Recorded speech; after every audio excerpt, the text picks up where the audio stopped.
What's up, guys? Welcome back to the Smeshcast podcast. We got Noah, we've got Adam, we've got Rowie. I'm right over here. Let's get right into it. Do a shot, shall we? You know what? Fucking intro. Nobody cares. Here. You know what they care about? The fights. So let's get into it.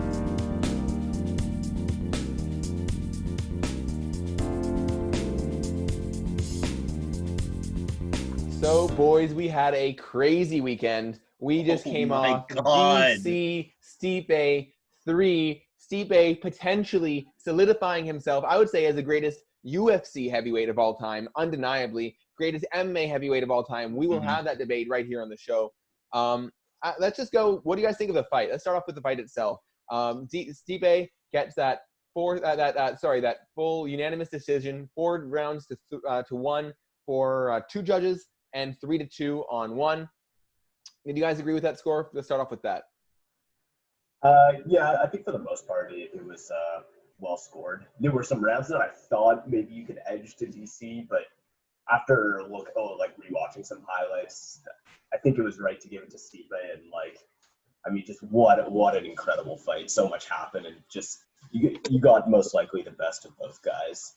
It was incredible. Mm-hmm. I was a little upset when I heard the scoring last night. I mean, I knew Stipe won, but it didn't sit with me. But I was thinking about it and sitting overnight. Even when the scoring is pretty lopsided, when you hear something like like a 29-26 or whatever, something like that. 49-46, yeah. 49-46, yeah. It sounds like DC was far behind, not even close, when you just look at the scoring. But I mean, at the end of the day, it was Stipe edged out the rounds. He caused, they both were pretty high pressure against each other. DC had the power advantage for sure, but that doesn't mean that Stipe's power was, not there. Like, Stipe was throwing bombs. They both were. The fact that they're both at their age and they both have their chins intact, unbelievable. I thought it was a phenomenal fight. Stipe absolutely edged out. DC got the better of him time. On that point, actually, I mean, that was a really weird fight to score, in my opinion. The first round really could have gone either way. I thought Stipe won it when I watched it. A lot of people on the online on the Twitter on the tweets were saying that DC won it. I actually kind of thought Stipe, but I'll give it either way. I can really justify. That second round, I thought DC was picking apart Stipe. I thought it was close, but it was easily DC's round up until he got dropped right at the end. Right. I don't even know how to score that. Like, how do you guys score that? Like, because if you are dominant, if you're winning a round and then you get clipped right at the very end and drop, but you survive, does that win the other guy the round? If you dominated for 4 minutes and 45 seconds, but there was only one knockdown, it was for the other guy. Right. And you can argue if that had gone on 10 more seconds, I think that was over too. Yeah. And in the rule of boxing, like, if one knockdown occurs, it's instantly 10-8 for exactly. So it's kind of tricky. So that was a really hard one for me to score. I thought the second round could have gone either way for that reason. I kind of feel like Stipe should win that just because, look, if you almost finished the guy, it doesn't matter if he was breaking your nose. You almost finished him. He was almost out, and you can see in that third round, DC wasn't back. I thought that third round, DC did a really good job of holding that clinch. I thought maybe that might have been actually a bad call for Stipe to hold him up against the fence because he's not going to knock him out when he's like that, right? And so he gave him a chance to recover, and he saw that by the time they separated, DC was back. I was wondering why Stipe didn't press on DC more. Like, immediately coming out of that round, he didn't look good. I mean, obviously, Stipe doesn't hear what the corner is saying and how DC sounded. Like, we all heard DC on the TV, talking to his corner, and he sounded pretty aloof. He sounded like, he was like, "Did I go out? Did I go out?" Like, he was. Yeah. He didn't know. He didn't fully know what happened. He didn't ask if he went out. No. He asked if he was knocked down. He did I drop? Did I drop? Was I dropped? Because I think what happened, I was watching at the time, and I literally was thinking, what must have happened is he got clipped, all that struggle, all that whatever. He was out for that time. He was working on instinct, and what does a wrestler do? Goes for the legs, and he woke up on the legs. He woke up when he was on Stipe's legs, and he went to his coach and said, did I drop? Did I shoot? What happened? Was he wasn't sure if he was dropped and shot in, or if he was rocked and just shot in desperately. Mm-hmm. I think had this been any other heavyweight bout, fight would have stopped at the end of round 2. I don't think they would have stopped it. That grounded pound at the end, I mean, really, it seemed like we didn't get a great camera angle because we just saw the back of Stipe. It seemed to me like Cormier had just sort of it could have looked like maybe he was attempting a takedown. If Herb Dean is repping that, that's going on with any fight. It doesn't matter. And Ngannou can be raining down. It'll go another 10 minutes. You're good. Sure, that's a Herb Dean problem, though. But I'd like to step back for a second with regards to the scoring of the second round, and I see this problem all the time, and I have a difficult time reconciling it as well. Is thinking of UFC and MMA as a sport and following the rules of the sport versus the rules of a fight. By the law of a fight, Stipe took that round because, despite everything that DC threw at him, at the end there, if there was just a couple more seconds, that was it for DC. It would have been over. I did not see him defending himself from that. He was saved by the bell. Yeah. But you got to look at the round in totality. And, prior to those last, 10 seconds, DC was doing a phenomenal job. Yeah, DC had beautiful boxing in the second round. But I think I think the judges might have given it to Stipe. So they might have, because the judges are the judges. So I think it's actually so I'm saying, if anything, the street rules and the MMA rules actually line up in this case. This is one where they go in parallel, not one where they're actually at any sort of contradiction. I'd have a difficult time scoring that round. Yeah, my gut goes to DC because I think that the 10 seconds don't nullify the dominant performance he put on. But it doesn't matter. In the round. It doesn't matter because look, the 4th and 5th, I thought Stipe was pretty dominant. From my understanding, I don't know what the judges. I didn't actually see the scorecards, but if I had to guess, I'd say the first round the judges all gave to DC, and the 2nd through 4th they all gave to Stipe, except the 2nd might have been given on one scorecard to DC. That's what I would have guessed because that third was obviously Stipe, right? DC was out for half control. DC was not even conscious for half that round. Mm-hmm. And then the fourth, I thought Stipe was pretty convincing. In the 5th, man, he put him on him in the 5th. It just looked like Stipe looked like he had heavier hands, even though DC had heavier hands. I disagree with that. DC, you're right. DC had heavier hands, but Stipe had such a better chin. Like the difference in the heaviness of their hands was a smaller difference than the difference in their chins. DC would throw a little bit harder, but Stipe ate his shots easily. Stipe wasn't hitting him as hard, but DC was not eating them like Stipe was. DC was getting hurt. Mm. And I'm not sure if that's a factor of, it's definitely a factor of how long he's been in the game and his chin right now, but DC a lot, you see him swing from side to side to try and dip punches. But I'm not sure if his reaction to getting hit plays into how badly hurt he really is.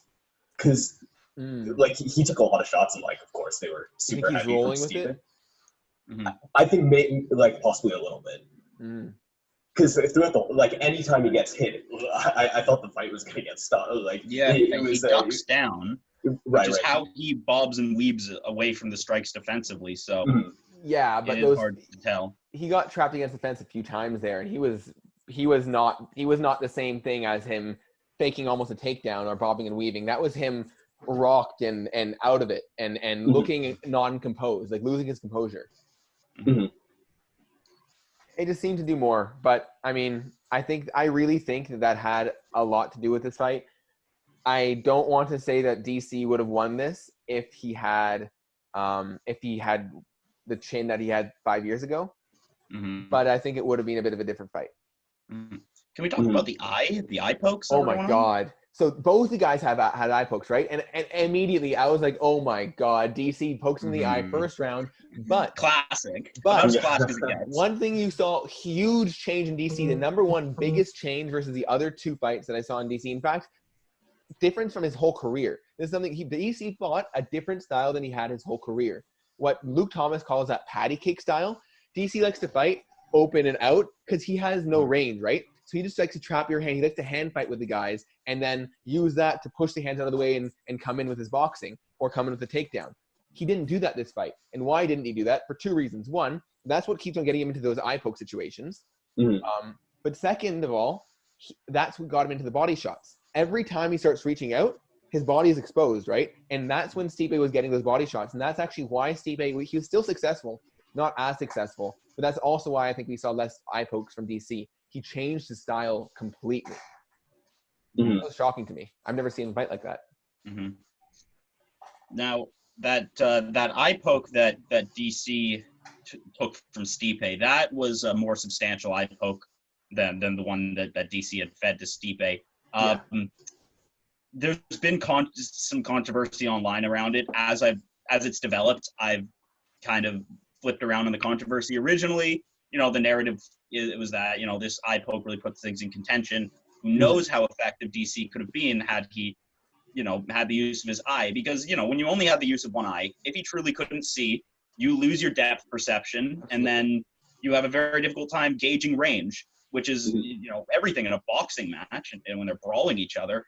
But there has now been some evidence. People are putting videos online where it appears that DC's eye was compromised from a punch from Stipe prior to that eye poke. Oh, really? Which, if that's the case, which it looks like it is, really eliminates that controversy, because listen, losing the use of your eye through a legal punch versus an illegal eye poke, totally different thing. Absolutely. If it was the eye poke that took away the use of his eye and he really couldn't see, which I'm sure was the case given the he tore his cornea is the injury, something like that. Torn cornea. So, he might need surgery. We don't know. It won't be immediate though. So yeah, he certainly couldn't see and he certainly couldn't gauge range. So if it was the eye poke, then those last few rounds would be heavily in contention, because he certainly got some of his bearings back after round 3 and seemed more sharp and more fresh on his feet. But if you don't have depth perception, you're going to have a difficult time in there against a man like Stipe, who is so long at that point, uses range. At that point, the best he could possibly have been doing is losing 2-1 on 2 judges' scorecards, which means on those 2 judges' scorecards, he would have had to win both of those last 2 rounds, which honestly, it just looked to me like Stipe was a bit of a better fighter that night. He just looked like he was one step ahead most of the time. DC's takedowns, he didn't come close. He had that one in the first round. After that, and he even said Stipe was overextending himself. He caught him on that, and then he didn't do it again. And he just played it right. He was just better. And I don't think it would have changed anything, in my opinion. Regardless of whether the punch was the more damaging strike to the eye, like the eye poke definitely it definitely hurt. like it definitely inflicted a bit of damage. So there's controversy around every fight, and I think this plays into it a little bit. I thankfully have never been poked in straight in the eye, but it looked like Stipe got his finger in there. Yeah, that would look deep. That looked really deep. Yeah, it definitely impacted DC. Absolutely. I very much hesitate to think that it would actually change the outcome of the fight. I think that Stipe would have definitely won at least one of those 2 rounds, and that's all he needed in order to win at least a split decision. If he won one of those 2 rounds on 2 of those judges' scorecards, he would have won a split decision at the very least. Even if the judge had taken a point off of Stipe for the eye poke, if it went to the decision, Stipe still wins with the way it was judged. The only way that it really would have benefited, so to speak, Cormier, is if the ref had noticed, had the doctor come in, and they stopped the fight because oh my God. He doesn't see. Can you imagine? Imagine? Nobody would be happy. Least of all, Cormier. Yeah. Cormier would be devastated. He has to fight again. Much happier having lost the fight than having won that way. I wouldn't go quite that far, but think about the fact that if he wouldn't be able to retire on this fight, but he would still have that torn cornea, which means he would have to go through all the surgery, come back in another 6 to 8 to 12 months. Delay that. Oh my God, I am so glad he's not. No, when I was watching that fight the whole time, I was just saying, please never fight again, man. Look, you're amazing. Your legacy is intact.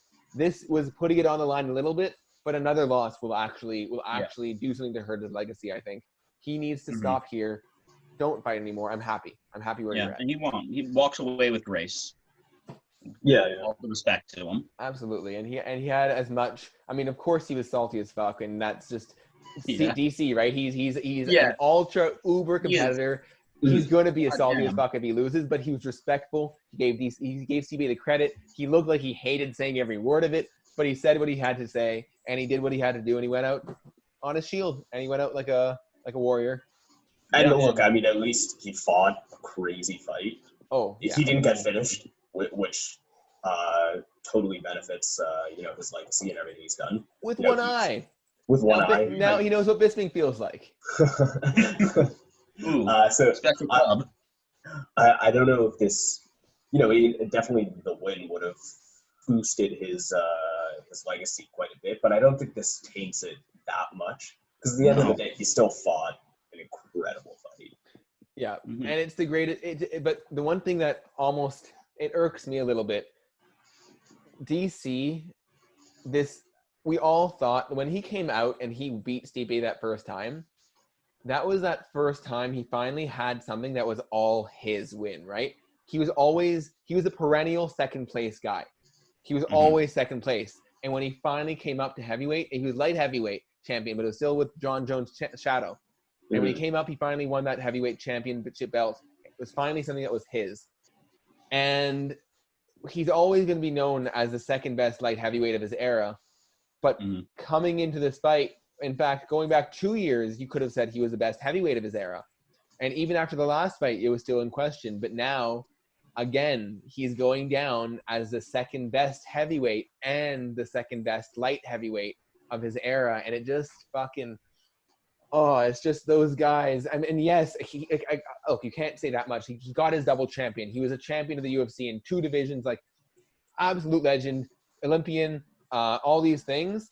What a career. But you almost want to put him in that same category as those all-time second-place guys like the Uriah Fabers, like the – who else? Who am I missing? Someone help me out here. Uriah Faber's a guy who got tons of head of shots, never won. Yoel Romero. Cerrone's forever. Cerrone maybe. Cerrone, I don't think Cerrone's ever even the second best of his generation. He's in the spirit of the thing. Yeah, I think the guys that are like Joseph Benavidez, perfect example, right? It's Always so he was the best flyweight in the world, except for DJ, the best flyweight of all time, potentially the best MMA fighter of all time. So it's just like. Yeah. Or Gustafsson, best light heavyweight, except for the greatest of all times, John Jones and Daniel Cormier. And has never quite got that shine. And DC got that shine and then almost seemed to lose it. It's kind of weird. At the end of the day, nobody else, though, has the otherwise career credentials of DC, the Olympic credentials. I mean, he goes down no matter what as one of the greatest athletes of all time. Here's a question. Combat sports athletes. Would he be as well regarded and remembered if he didn't have the dad bod? I think that plays such a big role into how people look at, into the positive way that people look at him. Yeah, sure. I would agree. I don't think so. No, because who knows? If he really slimmed down, he could probably fight 185 if he really cut down and was shredded. Sure. So no, I think well, then, and if he did that, he would be the best 185 of all time, right? Sure. And so like anybody that wins as much as John Jones, Daniel Cormier, what are we going to say? Anderson Silva, GSP, Khabib Nurmagomedov. Anyone who goes on those crazy long unbeaten streaks gets Tony Ferguson. At the end of the day, you can be as marketable as you want or as unmarketable as you want, but the hardcores at the very least will always recognize if you win. They will recognize even DJ, who is as unmarketable as it gets. That dude, people recognize. Stipe, guys, the hardcores recognize. He's now known as the best UFC heavyweight of all time. The question now, I don't know if you guys are done on the last point, but I guess the question, because this does kind of transition into that, Stipe, undeniably best UFC heavyweight of all time. Is Stipe the best MMA heavyweight of all time? Fedor or Stipe? That's what you're asking here. There is no Fedor or Stipe. Is Stipe it's Fedor or Stipe. Fedor or Stipe. The thing with heavyweight, is unlike some of the other weight classes, I think, where you see like the newer generation comes in and they're just so much more skilled. They're training so much more in such a specific MMA, UFC fighter way. But the heavyweight guys, I mean, at the end of the day, you're always going to have a guy like, it doesn't matter if you go back, years in the past. You'll have guys like Ngannou who just, doesn't matter how far the skills progress, they'll kill you with a punch. And what Fedor had was the wrestling, the speed, that unbelievable speed, and just that unassuming power. And Stipe, I mean, maybe he doesn't have the same knockout power that Fedor had. And, I haven't seen as much of Stipe's wrestling because I admittedly haven't followed his career as closely. Oh, man, that's a tough one. That's one that in my head could be like a 5 out of 5. They both did 10 fights. They both win 5, I don't know. I think we can somewhat agree that like fighters now are much better than fighters back then, just because increased or new training and techniques discovered and stuff like that. Like better understanding of the sport now. It's a 20-year-old sport. Like you can't, absolutely. It's evolving every day. So incorporating that into it, I think you would have to call Stipe the best heavyweight of all time in MMA, in my opinion.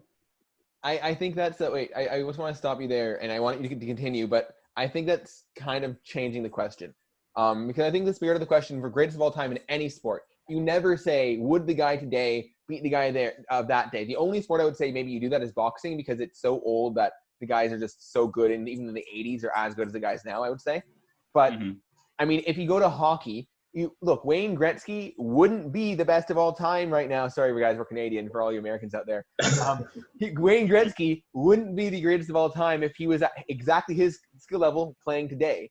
Right. That's not the question, though. It's compared to everybody else around him, and in the spirit of how many generations of fighters he beat, compared to his context, was he the greatest? Was he better than Stipe in today's context?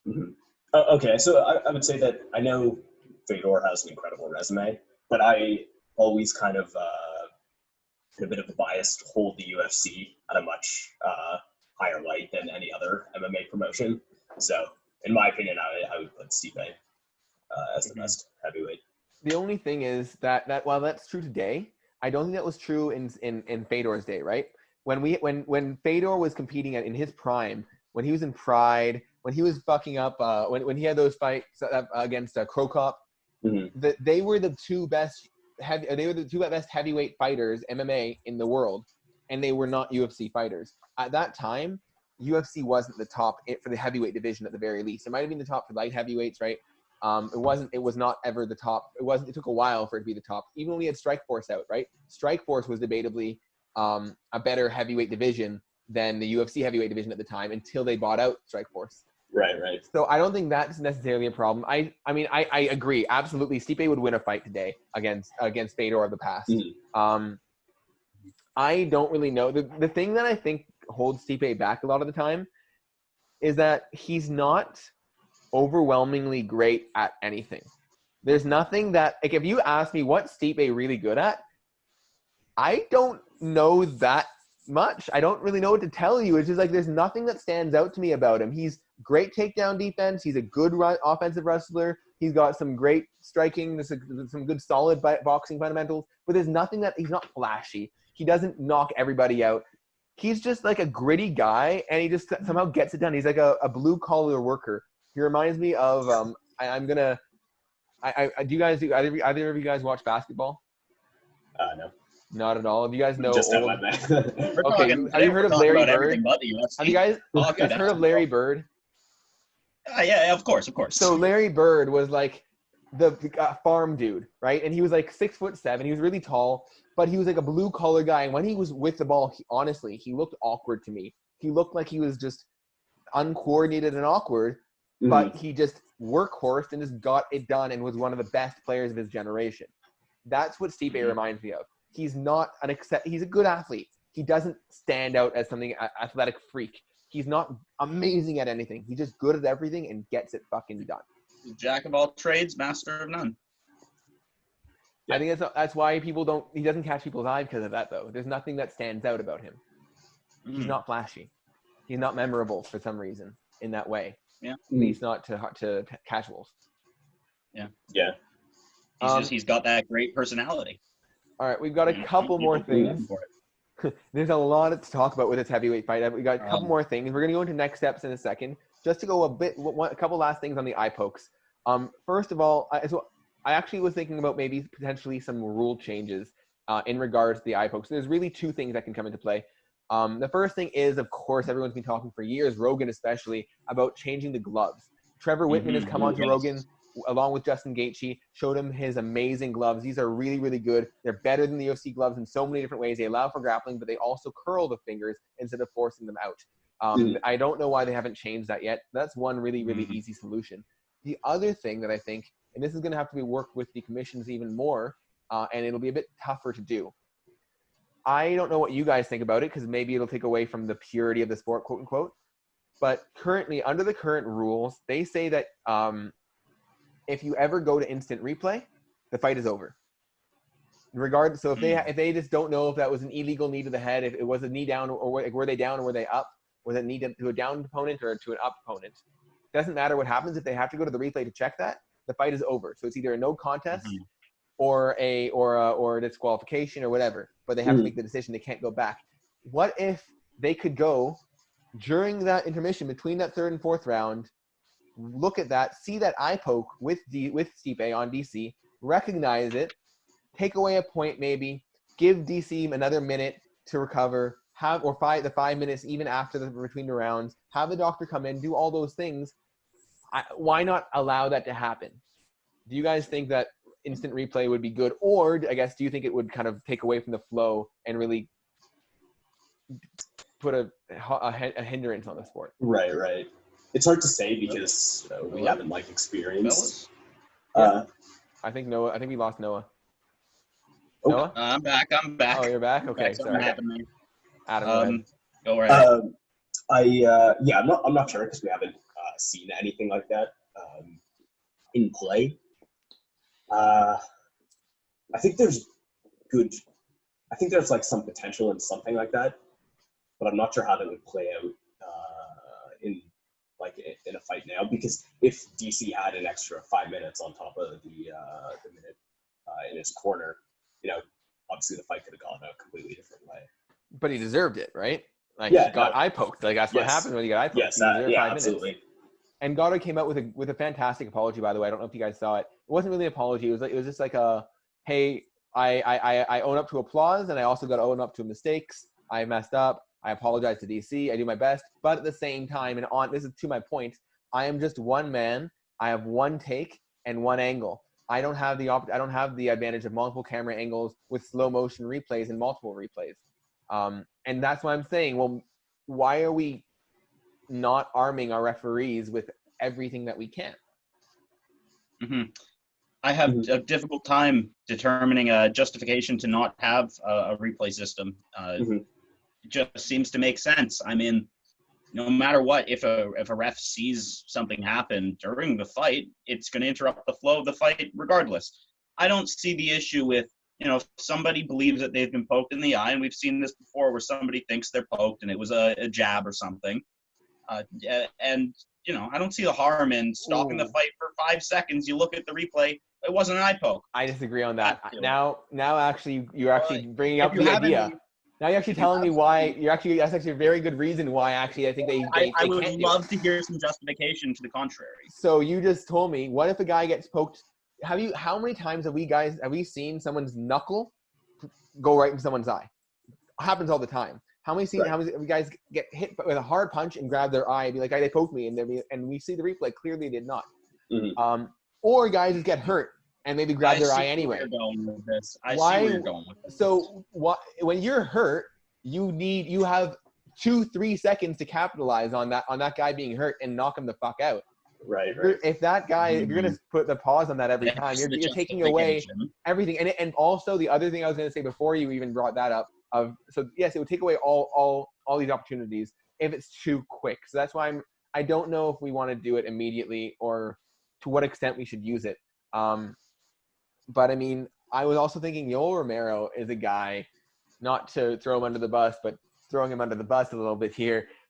He's been known to pull those, call it veteran moves. Oh, he hit me in the groin when he hit me in the stomach. Oh, he poked my eye when he didn't. I'm tired. I need a rest. I'm going to sit on the stool for another minute, even though the round started, because no one forced me to get up yet. Oh, I'm supposed to get up? Oh, okay. Right? You're just giving them more ways to do this, to pull this shit. Yeah, I guess so. Right. Yeah. So there you go. That's a very good explanation. Also, I'd like to just point of contention with what you just said. You cannot throw Romero under the bus. You can throw the bus under Romero. No problem. Sure. The bus will hit Romero and stop there. No, it'll just boom, stop.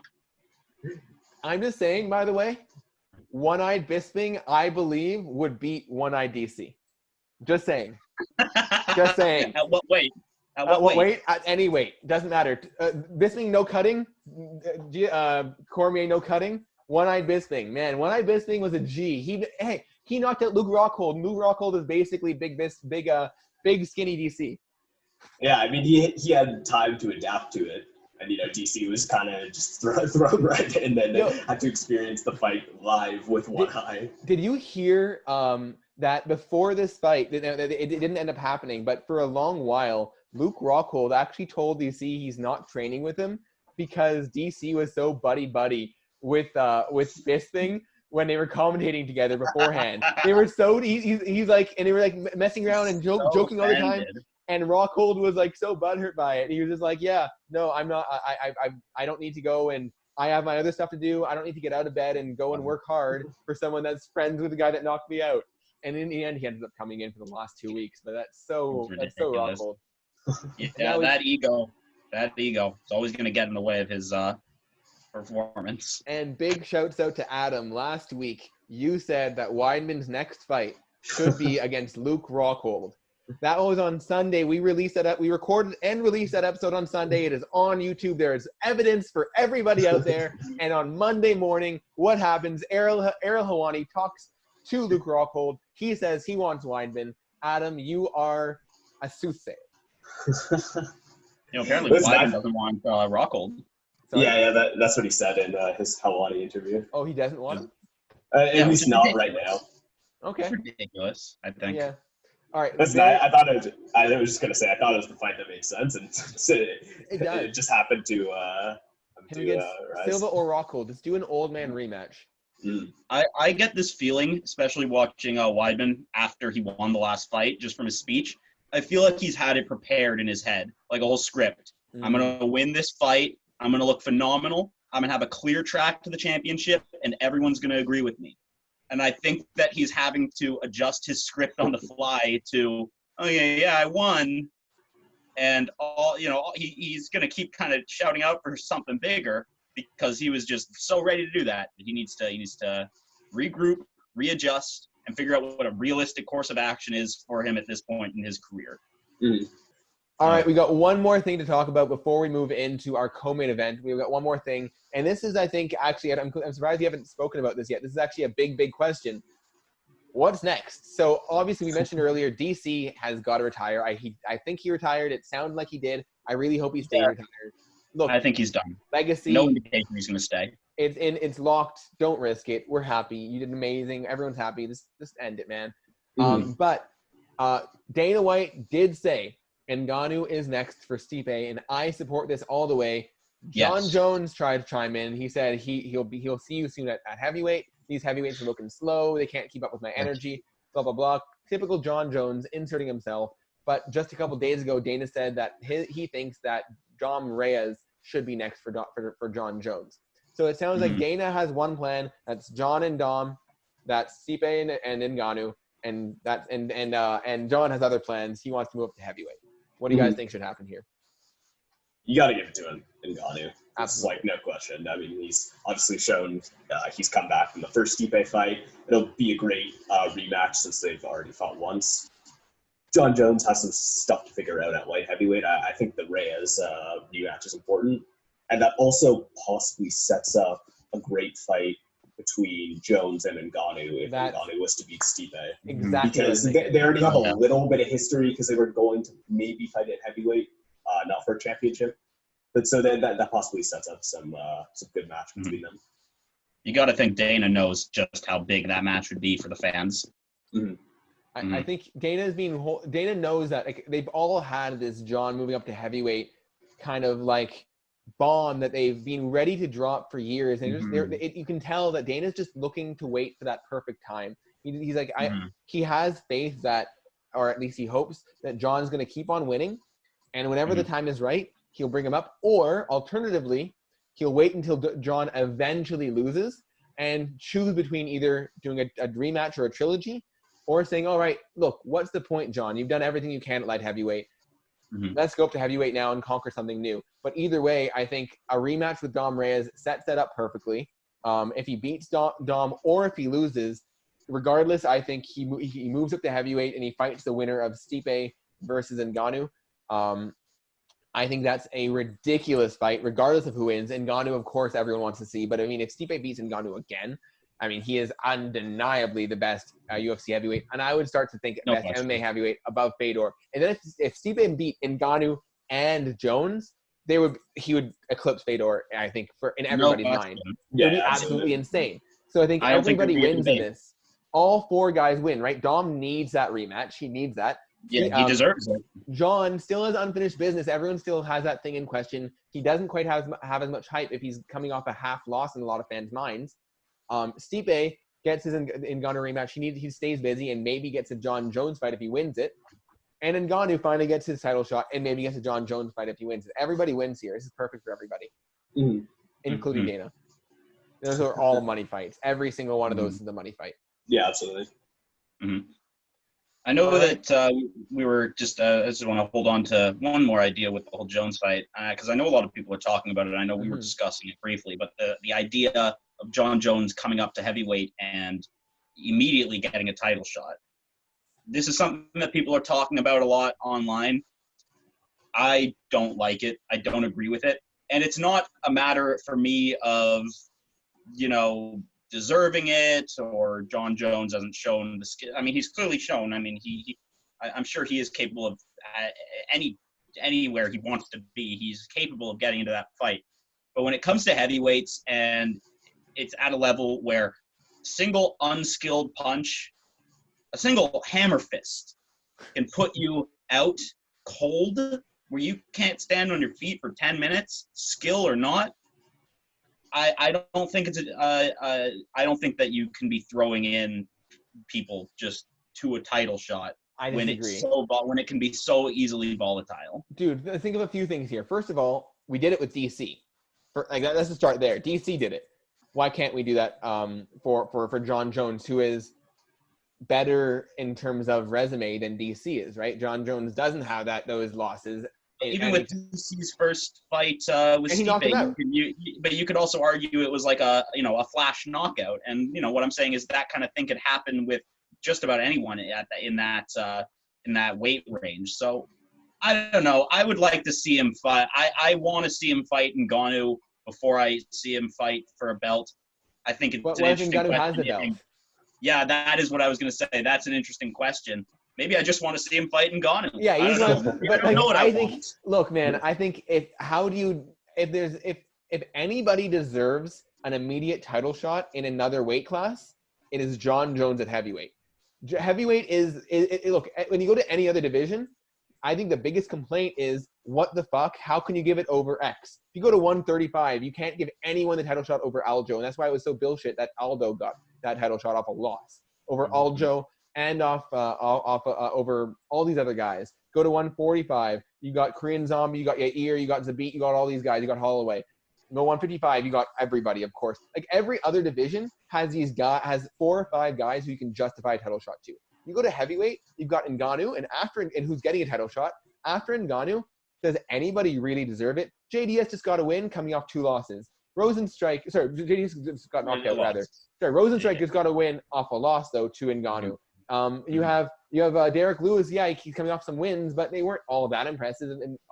Yeah. Nobody's had any standout performances. Nobody has really shown themselves to deserve a title shot right now. Why not give it to the greatest fighter of all fucking time, who's in his prime? Maybe not prime, but Still at the I'm top gonna of his take. game. I have a problem with that greatest fighter of all time. Arguably. Okay. The greatest light heavyweight of all time. Is that you really justify puts that? a damper on that? Greatest light heavyweight of all time. Okay, no, I can't dispute that. You can okay, and greatest light heavyweight of all time, who has shown he has the frame for heavyweight. How can you? And he's still the champion, undefeated. If he beats Reyes on that rematch, he has nobody that's coming close to him. Mhm. How can he not give him the title If shot he at beats heavyweight? Reyes. If there's no one else that's begging it, it's gotta be John Jones. Yeah. Sorry. All right, let's go on. We had some not so sweet sugar. Unfortunately, we had Sugar Sean O'Malley. He looked to get quite injured in that fight. I actually noticed it, not to brag or anything. I noticed it almost a minute before the commentators did it. I was like yelling at the screen, like, "Oh my God, he's hurt. He can't move right now." It was a while before the commentators picked up on it. It appeared that what we saw is a very similar to Henry Cejudo against DJ situation.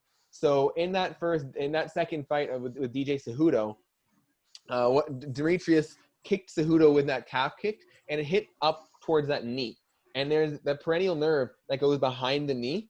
When that foot wraps around it, and it hits that nerve just goes numb. And your foot, you don't have that flexing ability. You don't have proper control of your foot, especially that ability to push off and go up. So you saw with Cejudo, his foot rolled under, and you saw that happen numerous times with O'Malley. And it appeared that with O'Malley, he must have caused some serious damage to the foot. And it is worthwhile noting that is the same foot that he broke against Andre Sukumtat a few years back, right before his big suspension. Mm-hmm. Also, similar injury Michael Chandler had. I forget who it was against, but he just had trouble moving on that leg. It's a big problem. And with a guy as agile that relies purely on his movement, like Sugar does. Right. So there's a few angles I want to talk about over here in this fight. One is going to be the stoppage, of course. It's a big conversation. Another is going to be whether or not Vera deserves, quote unquote, a full win, a partial win, where he kind of stands on there. Let's actually start on that one. All right, we'll go to the stoppage after. In terms of the win, do you think Vera won this? It was a freak accident. Sean lost. Where do you guys stand on this whole thing? Did John lose? Lucky? Go ahead. I'm on the side of freak accident. I think, granted, it wasn't a very long fight until it ended, but I think Sean looked great out there. His mobility was very strong. His kicks to the body were extremely effective, as they tend to be. Even after he was injured, there were several times when Vera was throwing kicks, and Sean was just catching him with one hand. He was just catching him, and I think that had his foot not been damaged, he could have really capitalized on that, gotten a takedown. We could have seen some of his groundwork. I think that the ending ground and pound from Vera was vicious. It was dangerous. The question is, I don't think he would have gotten to that position if O'Malley hadn't hurt his foot. I think it's hard to say who would have won. I think O'Malley looked fresher in the fight right off the bat, but it wasn't a very long fight. I hope that we see him back, not before too long. I don't think there's been any new news about the extent of his injury. Nothing yet. So here's hoping, because, he's got a real bright career ahead of him. Fortunately, he's still young. He's, 25? So, hopefully this isn't too much of a setback. It was a shame. This was going to be a good fight. But Vera did it. He impressed me. He capitalized. I think that he could have capitalized on O'Malley's injury sooner. It seemed like he wasn't. It seemed like he could have done more. Frankly, at that point, I think he might have been able to just dive right in there or just take. I don't know. It seemed like he wasn't taking as much advantage as he could have in the situation. Yeah. When he did, he won. People are saying that he was out from the ground and pound. Maybe I need to get a closer look, because I didn't see him looking out any more than anyone else under heavy ground and pound pressure was. I don't know. That was a tough fight. That was a tough break for him. Yeah, feels bad. I want to say so badly that it was a fluke, because I'm such a big fan of Sean and everything he does. But at the end of the day, the job of the fighter is to inflict as much damage as he can, and it was a good job on Vera, and hopefully him inflicting that damage led to Sean having issues with his ankle and with his leg, and so he can. There's no dispute that Chito won the fight, and I guess we'll have to see how Sean comes back. Yeah, I mean, I'm kind of split on this one. I'm torn. I guess I sit halfway between Noah and Adam. So I think that Vera did the damage. I mean, this only happened because of that calf kick that Vera threw. No doubt. It was not the trip. He hurt Sean O'Malley with that kick, and that's what caused that injury. He caused that injury. At the same time, I would liken it a little bit to the Chris Weidman-Anderson Silva leg kick finish. So while he did intend to throw that kick, he did intend to hurt Sean, obviously. He didn't intend to do what he did. He just was looking for a calf kick, and he thought it would just hurt Sean. He didn't expect it to have the effect that it did. And he almost got lucky in that sense that it did a lot more damage than every other calf kick. We watch calf kicks all the time. It's not very common that we see. It does happen, but we do that we hit that nerve, but we don't see it that often, especially not that quickly. So it's kind of like, yeah, Weidman checked that kick. He's the one that caused that damage to Anderson Silva's leg. He caused Anderson Silva's leg to break, right? He checked that kick. But he didn't intend to break his leg. He just meant to check a kick, and he got kind of lucky. So Vera did everything right. I don't want to take anything away from what he did. He did everything perfect in the situation that he had. I just think he was a bit lucky to have that situation in the first place. Like, you can't take anything away from there was nothing more he could have done, right? He executed everything perfectly. The only thing that I think some people were also a little bit against was his end reaction. He didn't at all seem to acknowledge at all the injury. He seemed to just be like, that was all me. I shut that guy up. I just beat him fair and square. I'm way better than him, clearly. All talk, no bite, whatever.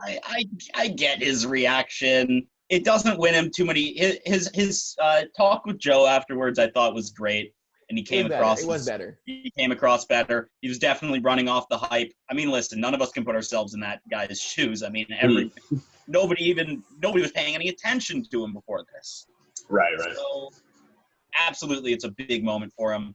I think that if he had beat him and that injury wasn't a thing and he acted that smug, I don't think anyone would have had a problem. I think the injury makes people more sympathetic to O'Malley. Mm-hmm. But I get his reaction. O'Malley was also talking mad shit beforehand, right? Yeah. Every single interview, it was like, look, I don't think I'm better than him. I'm not going to say he's bad. He's a great fighter or whatever. But, like, when I see my skills in his, every time I just see a first-round knockout for me. Every time. That's just what I see. It was going to happen. He had that hair, of course. He was talking a lot of shit. There was a lot of hype. Look, and by the way, boys, we've got to take one on the chin right here. Last week, all three of us said not only would O'Malley win, but we were so three of us confident. said first-round knockout. In fact, we were all so convinced on it, we decided our bet was going to be how long into the first round it'll take until O'Malley knocks Vera out. So sorry, Vera. Don't hit me. Don't hurt me. I gotta take that one on the chin. But again, he did look fantastic until that injury. He looked really agile. He looked like he was out-feinting him. He did look like he was a better fighter. He was way ahead of him, man. Every little – I remember saying last night, he's making Vera dance. Every little feint that O'Malley threw, Vera bit on. And then he would finally actually attack him, and Vera wouldn't bite. It was just pure brilliance. He was a better fighter, head and arms about, or whatever you say, head and shoulders, whatever you want to say above Vera, until of course he lost all that agility and that mobility that makes him so special. Mm-hmm. I hope we see him back. I hope that this isn't too major of a. I hope this isn't too major of a setback. I hope this isn't like a year off, because you never know. He needs to continue growing his star power, and it's going to be very – I don't think he's going to be able to survive just being like a YouTuber. No, maybe. He's 25, and I don't want to see him coming back too early from this and just having foot issues for the rest of his career. When he's right now, when he comes back, he's not getting – they're going to give him a Vera level guy. They're going to give him a guy maybe just below the top 15 or maybe 13, 14, 15 kind of guy. They're not – and if he beats him – 15 to 10 kind of guy. And if he beats them, he's going into the top 5 and then a title shot. No question. He's going to come back. I don't want to see him come back not fully healed and then be forced into 3 quick fights in succession and lose one of them because of another injury of the same sort. Come back, heal fully, take your time off, and when you come back and go out of Adesanya and just keep fighting and just defend and defend and defend. Yeah. All the best to him, really. All the what best. Else is there to say? Yeah. Oh, also, Noah, you mentioned this actually before the show. Did I now? Somebody apparently put a $40,000 bet on Chito Vera at plus 290, plus 270 or something. Money. They must have got over $100,000 profit over the 20K they got. So that 20 turned into 120 or 130 or something. That's fun. Unbelievable. Oh my god. Unbelievable. And they got lucky or they were genius. Who knows? Yeah. So that's what you do. Find the underdog. Put your kids' college savings on it. I swear, when you win, you're going to be a hero. Your family's going to love you.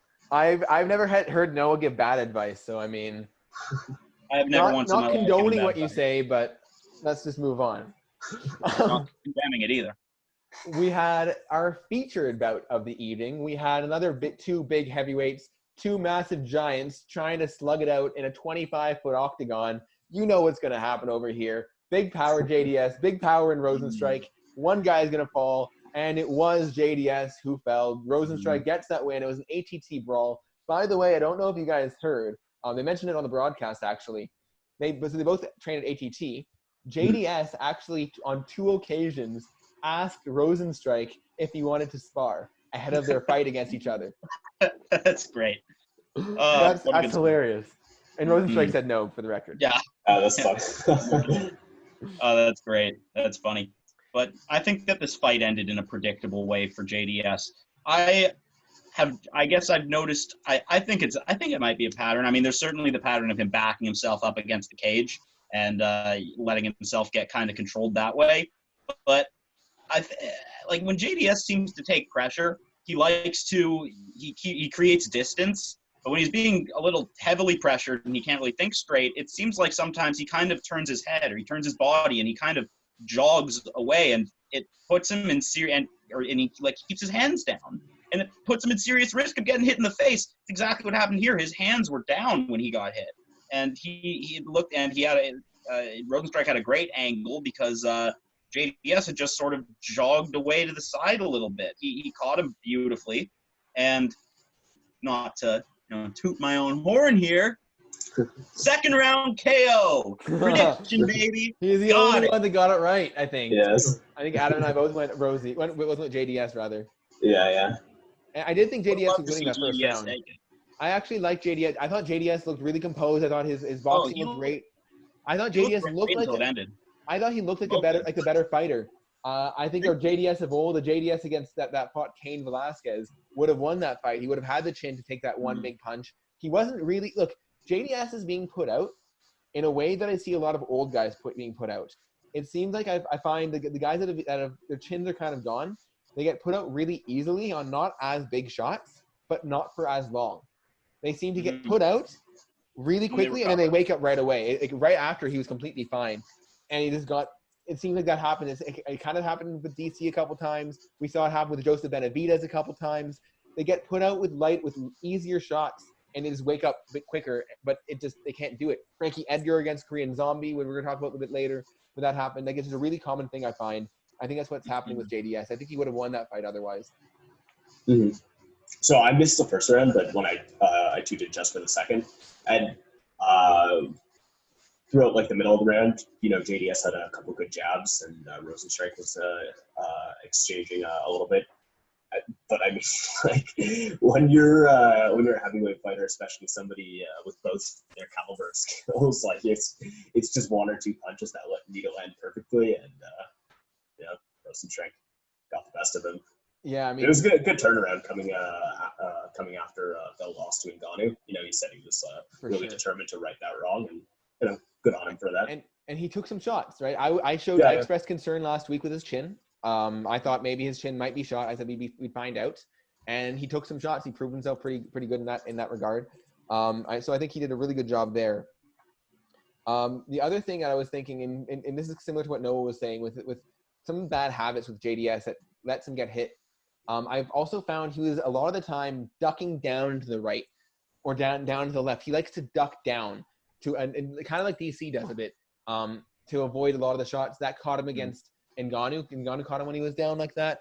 And it looked like Rosenstrike was going for those big knees to try to catch him, and he didn't catch him. But it looked like any second Rosenstrike could have caught one of those big knees, and that would have knocked him out. Next on for these guys, I think the big fight for me is I want to see Rosenstrike against Big Derek Lewis. Okay. Oh yeah. Those boys are gonna slug it out. I hope it's not an Ngannou versus Derek Lewis. I could see it maybe going like that. I don't think so though, because Rosenstrike is not a guy like Ngannou who doesn't want to go in. Rosenstrike charges forward. This man went chin up against Ngannou's punches, right? He would try to go through the fire with Ngannou. Bad idea, but he did it, right? So he'll do this with Derek Lewis as well. He hit Ngannou with some very solid counter strikes as well before he got, blitzed out. Before he died. I'm wondering, I think that Derek Lewis's strikes are, pretty. I think he won't have a too difficult time getting those counter strikes in with Lewis, but Lewis can catch him. Lewis can catch him, and he has that same kind of scary power. He's in that same kind of scary power realm as an Ngannou. Mm-hmm. So, who knows? Big splash knockouts, man. Yeah. That's a great fight. See that. They are talking still. I mean, Lewis was saying, "Hey, I want Blades. I'm going to take him down." He was saying he's going to take Curtis Blades down. So, I mean, that is a fight that they were looking at making as well. I do prefer this fight. I think it's a much better fight for the fans. But I don't really know who Blades would fight otherwise. So I'm not fully against it either. The Blades fight. We did forget to talk about this. I apologize. We said we would talk about it and we didn't. What do you guys think about the stoppage for O'Malley and Vera? I'm actually going to go really quickly on this one. I actually loved it. So Herb Dean stopped it after only 3 or so big shots from Vera, but really quick. And there were two thoughts on that. People are, I guess, wondering, would Herb have stopped that fight if he did not see that very obvious leg injury? I don't know if he would have. I think he would have let it go a little longer, especially seeing recent Herb. But I like that he stopped it because, in my opinion, O'Malley had hurt himself to the point where he wasn't going to recover that fight. He was just going to hop on one foot for the next 2 rounds if he was getting it. He was going to take a lot of damage. It was just waiting for a knockout. And Vera was landing big shots. Herb saw the chance to jump in and the excuse to stop it. He took it. And this is a 25-year-old. It's not a title shot. He wasn't going to win it. Let him recover. Give him some time off. Don't take too much damage and get back in there and have a great career. I'm in full support of that stoppage. I loved it. Incorporating the leg injury, I think the stoppage was fine. But if that wasn't a factor, then I would have liked it to see it play out for at least a couple more seconds. Because he did have a decent amount of defense. I know they were heavy shots that he took from Chito, but he did display some level of coherence and defense. And I agree. Yeah, he wasn't out. He wasn't. I don't think he would have been able to eat many more of those shots. I think the leg with Herb Dean, the leg absolutely played a role because he stopped that very, very quickly. I think he was done. I think he really was done. But yeah, that leg's always gonna come into play. I wonder how much it actually had to play in the defense itself as well. Like how much that leg distracted him and he wasn't able to properly defend himself. I mean, look, I think it definitely came into play. If it hadn't been for that leg injury, I would have liked to see it go a bit longer. Because of it, I'm 100% that they should have made that stoppage. I'm really happy with it. He could have fought it off if he wasn't injured, but he was. So. Yeah. You fellas talk amongst yourselves for a second. It's hot as shit in my room, and I'm putting on a tank top. Okay. Did you guys want to talk about – we can talk very quickly about – we had 2 more fights in this card. We'll go through them pretty quickly, and then we'll go into a little bit of news and a little bit of next week's fights. But we've spoken quite a bit about this card. So we had Herbert Burns taking on Pineda. Pineda wins this. Now, for me, the big story coming into this one, Herbert Burns did not look like he was in shape. He's usually a lot more cut, a lot more jacked, yoked. Just looks usually in better shape than he did. In addition, he missed weight. I think it was by either 2 or 3 pounds, maybe 2.5. I think it was like 3. I think it was 3.5 pounds. He was over 3.5 pounds. There you go. So 3.5 pounds. He missed weight. He looked like he wasn't in shape. A lot of that tells me, as Rogan said, he either took this fight on short notice, or he was injured and wasn't able to fight and train like he wanted to. But that showed in the fight. He didn't look like he was as sharp as usual. He didn't have a gas tank. He just got walked all over, really. There were a few changes in position where Pineda just really took over and just was on the bottom and rolled over, took top control. But it wasn't a technical superiority. It was just he had energy and Herbert didn't. There's something one of the I'm sorry, go ahead. I was just going to say, I caught a bit of the highlights and obviously the ending of the fight. And, it looked like he just got the best of him that night. And I agree that it didn't look like Herbert came in very prepared, or as prepared as he usually is. Because I remember he looked great in his last fight prior to this. Yeah. But, yeah, I guess, whether it was an injury or just a lack of training, something was off. I heard one of the announcers say, and I'm pretty sure it was towards this fight, and I think it plays into that discussion of, some of the putting like an old school kind of guys and styles against the new style. And they seem to say that with Pineda, he was showing more of like an MMA jiu-jitsu versus Herbert's kind of just straight tactical jiu-jitsu, where, one, is more going to be more concerned with getting the positions and getting the submissions. That MMA jiu-jitsu works in when you have the top position. You can throw those strikes. You can, cause some serious damage to people. So I think that's kind of like an interesting little comment that plays into that whole idea of those old school, like, back in the day, it was mostly the specialists, the guys who just kind of had, their martial art and their style. And as things have developed, people are training MMA now. They know that they can use what was once simply a submission art to gain leverage to launch some nasty ground and pound. And it ultimately, in this scenario, it's going to be more effective than just, going for submissions. Right. Like an Olenek. I don't think Herbert is a pure submission guy, to be honest. So Herbert has some good striking too, generally. I don't think he's a pure submission guy. But I mean, no, it's just what they had said on the announcements after the fight. Yeah, Adam, anything to add on that fight before we move on? Not too much to say. No, I can't speak too much on it just because I didn't watch it. Okay, did you guys catch the Merab Dvalishvili versus John Dodson fight? I got it. My prediction there was very wrong. Adam, did you get that? You guys both got that one right. I didn't catch the fight. I mean, I know he won by decision, but yeah. So here's what shook me. Merab, this is the man that in his last 2 fights had 25 combined takedowns in 6 rounds. What is going on? He had almost no takedowns this fight. Dodson's takedown defense was insane. The couple times did get him down on his ass, I don't know if they ended up crediting with takedowns because he got him down and immediately back up. He was up in less than 2 seconds. So I don't even know if those are takedowns or not. But Dodson's takedown defense is legendary. He's so slippery down there. And he just looked really, really good on his takedown defense. And apparently, they were mentioning during the broadcast that he actually, the most times he's ever been taken down in a fight is twice. Wow. He has the best takedown defense I've ever seen from that. However, just because he was able to stop the takedowns does not mean he won the fight by any means. Merab was actually outstriking him the whole time. He was out clinching him. He was working him hard in that clinch. Dodson couldn't quite get him off, especially in that first round. He was working those legs with big knees in the clinch, kind of almost. Those knees were Usman style. He really didn't have an answer to it. Exactly. Dodson was just sort of standing there. There was that beautiful spinning elbow to the body off the cage that Merab did Dodson. That would have put me out of commission for a couple of weeks probably.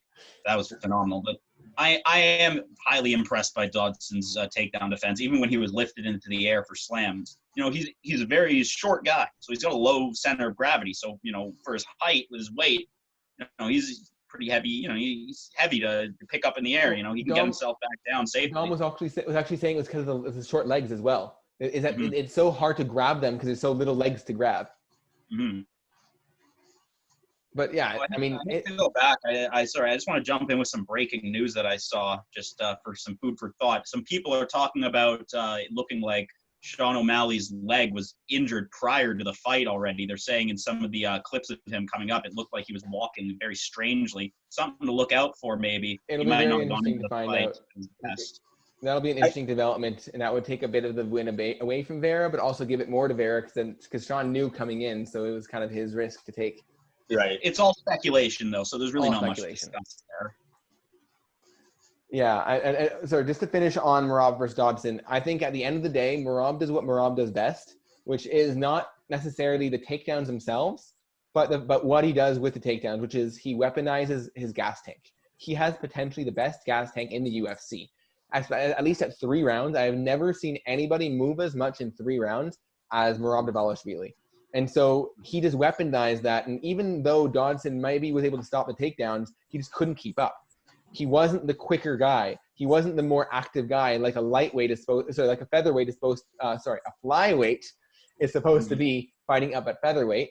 He looked like small like a flyweight, but he didn't fight light, agile, fast, and with more energy than the other guy like a flyweight does. He looked slower, and he did not look nearly as energetic as Merab did.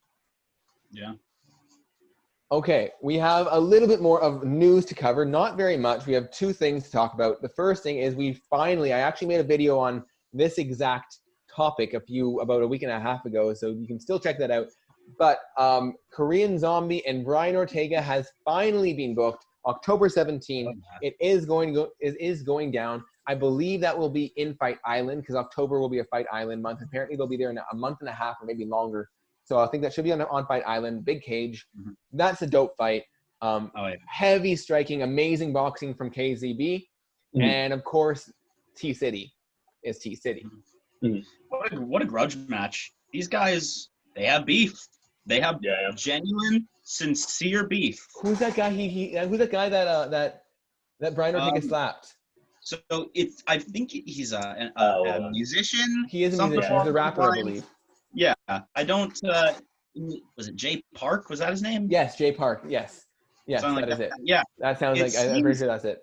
So I guess for a recap for anyone watching, what was it? Jay Park was like relaying like an insult that someone else had said. He was basically almost a translator for. I think he might have been talking some of his own shit.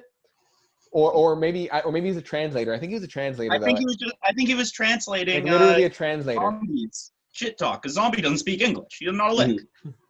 And then so they're at an event together. Ortega's a few seats away from Zombie and Jay Park at a UFC event. I believe it was the Adesanya Romero event. Could be wrong there.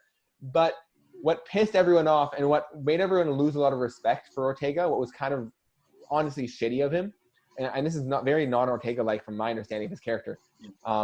He was given a choice. Brian Ortega was given a choice, guys. He grew up on the streets. So Jay Park was sitting with KZB. KZB waited until Korean Zombie went up to go to the bathroom, and then he confronted Jay Park. And that was like, okay, first of all, you're literally shooting the messenger. Mm-hmm. But you're also waiting as a UFC fighter until the other UFC fighter is gone in order to shoot the messenger. To fight his friend. Like what? I don't think we need to say anything. And he slapped him. He slapped him, by the way. Sorry, I forgot to say that part. As a martial artist, you can't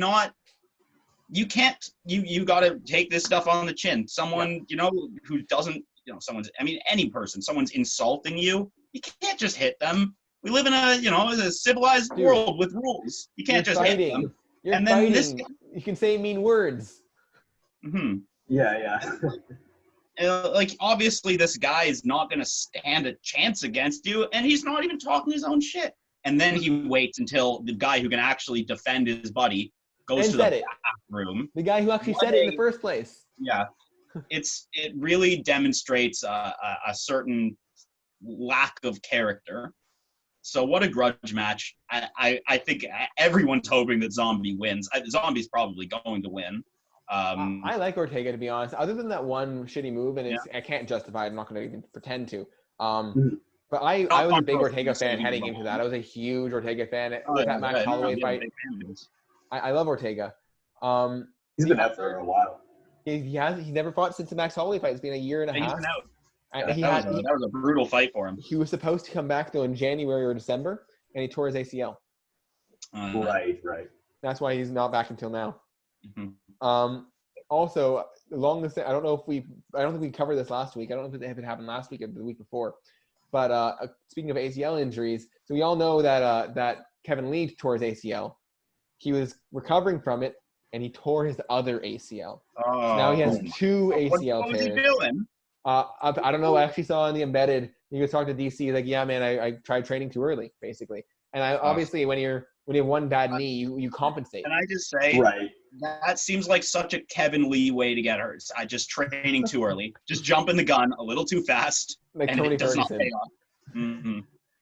So apparently that injury isn't like the most uncommon thing, because now that one knee is bad, you try and compensate for the other. Yeah, especially while you're not recovered. Right. The other big news I wanted to mention. So Yoel Romero has pulled out of his fight. That was supposed to happen in just a couple weeks, I believe, against Uriah Hall. That was a really, really exciting fight, man. I was so hyped for that. I was really hyped for that. But here's what I was actually thinking about this. So at first, whenever it was reported, it said he pulled out with an injury. But I'm doing more research, and I can't really find anywhere where it's actually saying injury. It just said he's out of the fight. And nothing's been specified of what the injury is, if there really even is an injury, why he's out. Googling. So, and you can do some Googling, but I haven't found anything, which leads me to believe not to, throw Romero in front of the bus and break the bus, as we mentioned earlier. It's not to break any buses here, but is there a little bit of USADA involved here? If we hear nobody saying anything, yeah, I was gonna say USADA's new protocol is we don't say anything until it's confirmed. But we're gonna cancel your bout. You're not fighting until it's confirmed. Right. But we won't say anything either, and they haven't blamed it on injury. And Yoel Romero is a large individual. You can't come here and tell me that he's on performance-enhancing drugs. Oh, he's not. He's absolutely not. Not a chance. Golem, my solid stone Cuban golem. No way. I don't believe it. I simply don't believe it. What did your Google search reveal? If you look up Yoel Romero injury or any combination of those words, I'm getting an article from January that says Yoel Romero risks serious injury every time he competes. Dude, that's the neck injury where, by the way, there's nothing. There's nothing about injury. And that injury, by the way, so he had like some separated discs or some shit from wrestling way back when, and they literally fused his discs. There are people who actually hypothesize, I think this is possible. A lot of the reason that you get knocked out is because that whiplash. People think that fusing those discs together tightened him up so much in that neck area, it literally makes him harder to knock out. You just did a great impression of him. Right? No neck. He has no neck. If you have no neck, they literally fused his neck together.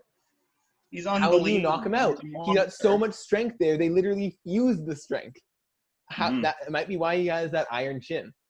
Okay, so Rogan has said that there was a doctor who analyzed Yoel Romero's eye after I think he broke his orbital, and they're like, where did you find this guy? Like, his tendons are 3 times the size of the average human. The thickness of the thickness of the optical nerve was 5 times thicker than the average human being. This is a freak of nature. Yeah. There are literally conspiracy theories out there that, hey, we all know the Cubans were testing some crazy ass genetic stuff or performing enhancing stuff on all of their athletes back in the 70s and 80s and 90s. Who knows? They were completely banned from the Olympics for just Who knows if they created Yoel Romero? They might have genetically created this freak to go and wrestle, and he goes into fighting, and of course it translates. Romero's the prototype, and then Costa's the version 2. No, Costa's Brazilian, dude. He's not Cuban. Yeah, but they're both on whatever drugs. They're both on the same drugs. Oh, for sure. They both have a similar body structure. They've been drinking the same acai, Yeah. It's all on the Lots and acai. lots of acai and milk. Just tons of milk. Milk is good for your bones, exactly. ugh. Okay, so I get that there actually wasn't all that much news this week, surprisingly. At least nothing that comes to mind. I don't know if you guys have anything to add in before we go into next week's card. I want to just throw in real quickly to the Zombie Ortega stuff. Just something very funny. After being assaulted, because that's what it was, he was assaulted. Jay Park said that he was going to decline to sue or press charges because, in his own words, I don't sue people who have less than me. What a Jay Park got the knockout. Jay Park by knockout. Pretty much. I'd say he won the better of that. Irene. Beautiful. Just a beautiful line. Can we, by the way, on that note, can we please why don't they have a Good Night Irene in the UFC? I find that so funny. Whenever I watch it, one championship, every time they get a knockout, oh, and he got him, and it's Good Night Irene. We need to have Joe Rogan. They need to keep one Australian guy kind of like behind the scenes who they can just kind of like open the mic on, who just screams it, And like have Joe Rogan be like, "Yeah, kick it, Karen," or just something similar.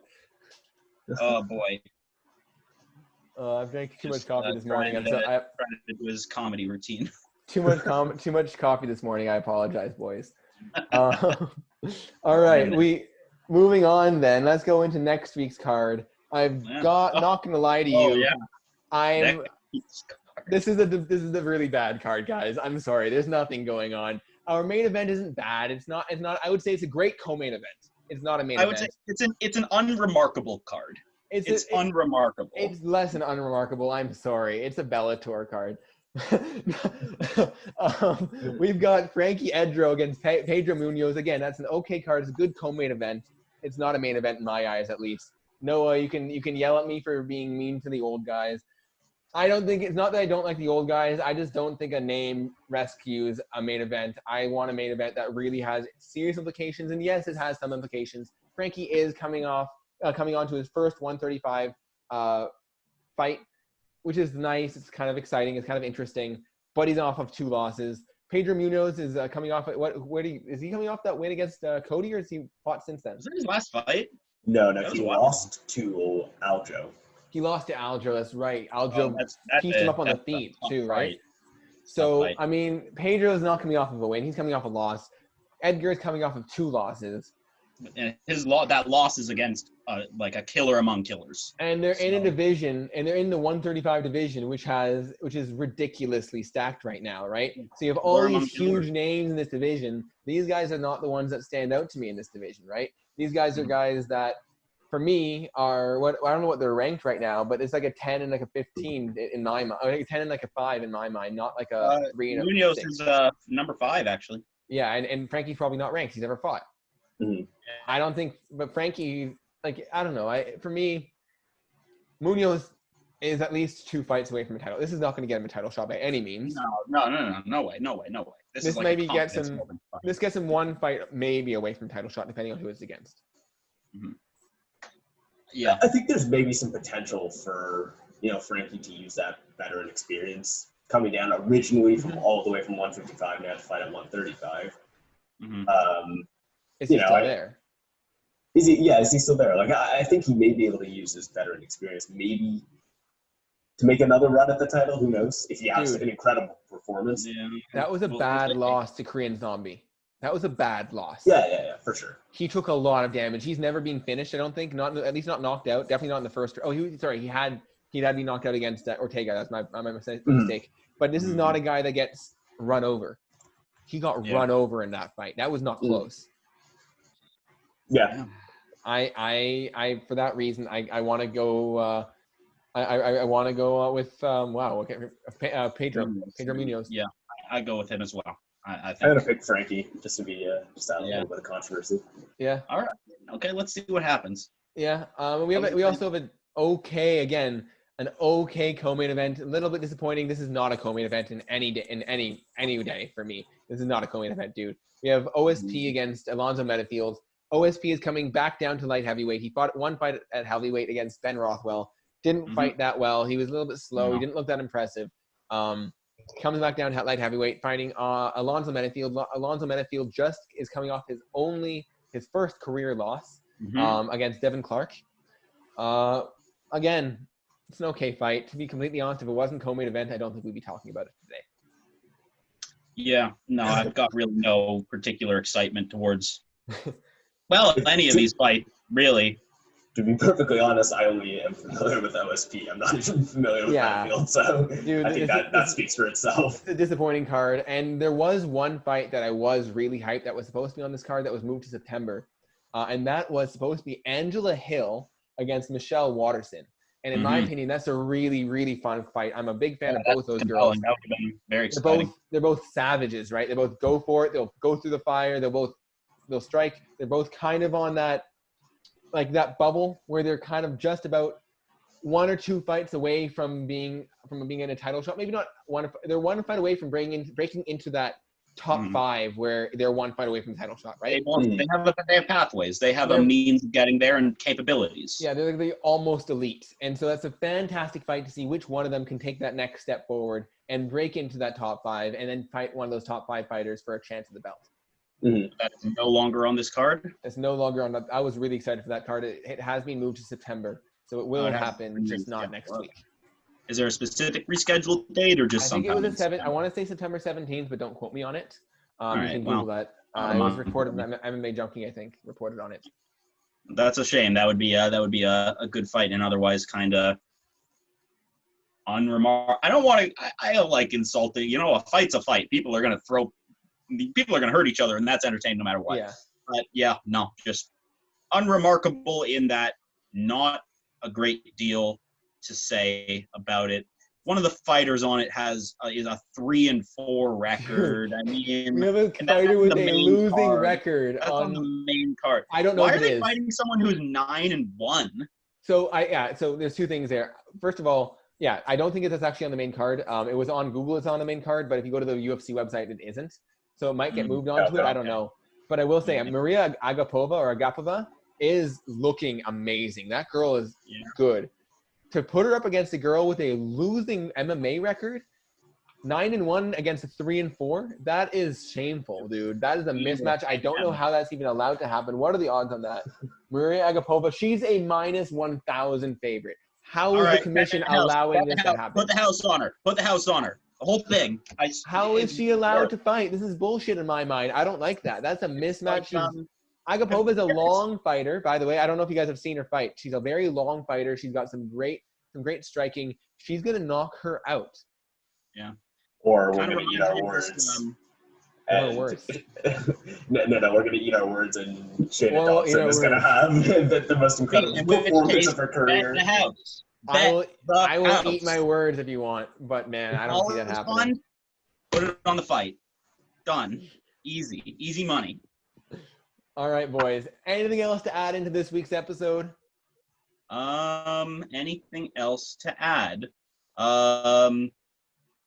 No. I keep thinking about that line Jay Park had, and I'm never going to be that clever. So I'm just disappointed in myself. Never quite at that level, but we'll get there eventually. Anyways, thank you guys so much for listening. Of course, as always, please give us a like, comment, tell us what you liked, what you didn't like. Some good feedback would be great.